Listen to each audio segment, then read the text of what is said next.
Woman gave a friend her cell phone to charge, he made a discovery so sickening. Words cannot describe the horrific nature of a story out of Texas where a woman gave a friend her cell phone to charge. He made a discovery so sickening that we have to warn you of the graphic nature of what you're about to read. Ashley Virginia Dack seemed like the perfect babysitter. She was a master's prepared geologist who lived in a ritzy apartment complex. The 29-year-old and her 37-year-old boyfriend both had high-paying jobs with an oil company. And, by many accounts, Dack was a sweet girl and a good friend. Unfortunately, those friendships were cover for something sinister. The horror that would later be uncovered started when Ashley Dack began befriending unsuspecting mothers in upscale Houston suburbs and agreed to babysit for them. Unfortunately, Dack, along with her boyfriend Patrick Jerome Schumann, had a sinister plan in mind that would only be uncovered when the woman bragged about the absolutely atrocious acts she and Schumann committed against innocent children, according to CLICK2 Houston.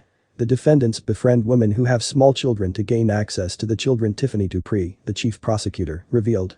The depraved duo was busted after Dack allegedly bragged about her exploits to a friend who backed up text messages from Dack's phone after she asked him to charge it for her. Then, he contacted authorities and handed over the evidence, which is absolutely chilling. Not only was Dack sexually assaulting children as young as 11 months old with her boyfriend and photographing the children for exploitation, but the pair would boast of their activities in sexually explicit text messages to one another. The defendant and co-defendant shared text messages over time that suggest something more sadistic than your typical sexual abuse, prosecutor Stephen Driver said. Along with the graphic texts, the couple would send both photos and videos they had taken of their sick behavior to one another as well. After a search warrant was executed, authorities seized an iPhone containing many of the absolutely disturbing messages, Fox8 reported. But, be forewarned, they are difficult to read.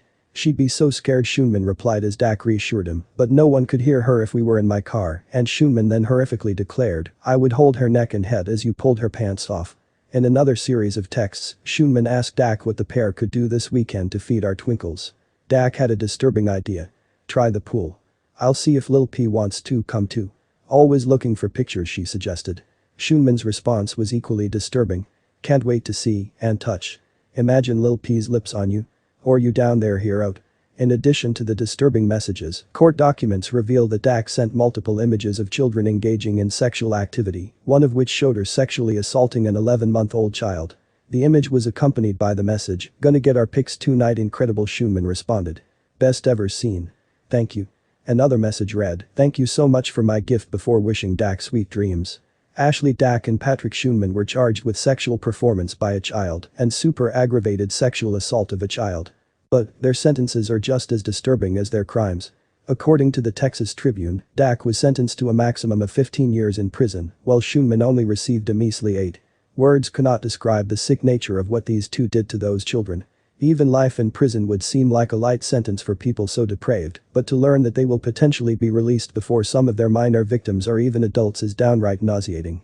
Many would say they deserve a death sentence for something so heinous. Unfortunately, what they did isn't classified as a capital crime, which is really too bad. Instead, they will be freed and able to strike again. So, let this be a lesson for the rest of us. We can't depend on the justice system to keep our children safe.